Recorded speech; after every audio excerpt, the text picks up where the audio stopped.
Менің досым Айдос ауыл мектебінде мұғалім болып жұмыс істейтін.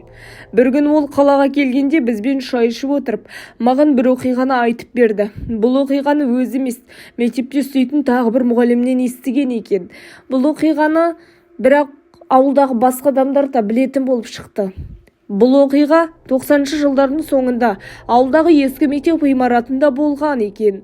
Ол мектеп баяғы кеңес заманынан қалған, үлкен қызыл кірпіштен салынған, терезелері биік, төбесі сықырланған ғимарат еді.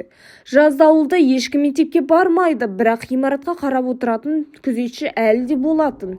Оның аты Балжан, кішкентай, жалаң аяқ жүретін, басынан орамалдың тастамайтын, үндемейтін кісі болды. Бүкіл ауыл оны сыйлап құрметтейтін. Балжан апа сол мектепте 30 жылдан бері тазалықшы, кейін күзетші болып жұмыс істеген.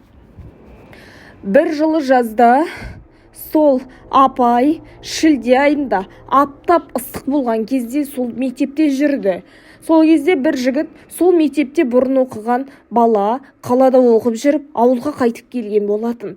Жұмысы болмай кешке мектеп маңына барып сол жерде отырған. Bir күні түнгі 11-ден кейін достарымен бірге мектептің терезесінен жарық көргенін байқапты. Бұрын ол мектепте жарық болмайтын, күзетші де түнде жарықты қоспайтын. Жігіт қызығып достарымен бірге мектепке жақындады. Ешқандай дыбыс жоқ, бірақ екінші қабаттың терезесінен әлсіз сары жарық жарқылдап тұр. Біреу есікті тарсылатып қаққанда іштегі жарық сөнді де іші тас қараңғы болып қалды. Жігіттер қорқып қаша жөнелді. Бірақ келесі күні таңертең олар қайта келіп күзетші әжеден сұрапты. Кеше түнде біреу мектепке жарықты жағып жүрді. Сіз бе? Балжан әже оларға ұзақ қарап тұрып, мен түнде ұйықтап қалдым. Жарықты жаққан жоқпын. Бірақ біреудің жүргенін сездім.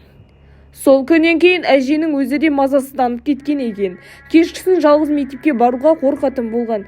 Кейде мектеп ішінде біреудің жүрген дыбыстары, еден сиқыры естілетін болған. Бірақ бір күні таңертең әженің жансыз денесін мектеп ішінен тауып алады. Ол үстел үстінде қисайып түсіп жатыпты. Қолында 2 қызыл дәптер болған. Ішінде мектеп оқушыларының тізімімен бір бетке жазылған былай деген бір сөйлем бар. Мен оларды есіктен жібермеуге тырыстым, бірақ олар ішке кіріп кетті. Мұны оқыған мектеп директоры мен мұғалімдер бірден полиция шақырған, бірақ ешқандай қылмыс белгісі табылмады. Жүрек талмасы деген шешім қабылданыпты. Бірақ бір қызығы, сол дәптер кейін жоғалып кетті. Тіпті ауыл кітапханасынан да, мектеп архивінен де табылмады. Дәптерді көрген куәгерлер әлі бар, бірақ дәл сол жазуды енді ешкім қайталай алмады. Бірақ одан да кейін қызығы мынау болды. Күз түскен кезде мектептің бір мұғалімі сабақтан кейін кешірек қалған. Сағат 7-лер шамасы. Қабырғада ілулі тұрған күзетші әженің суретіне көз түседі.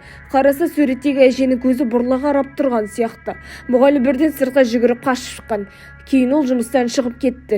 Сол жылдан бастап бір мектепте бір түнде кезекші болуға ешкім келіспейтін болды.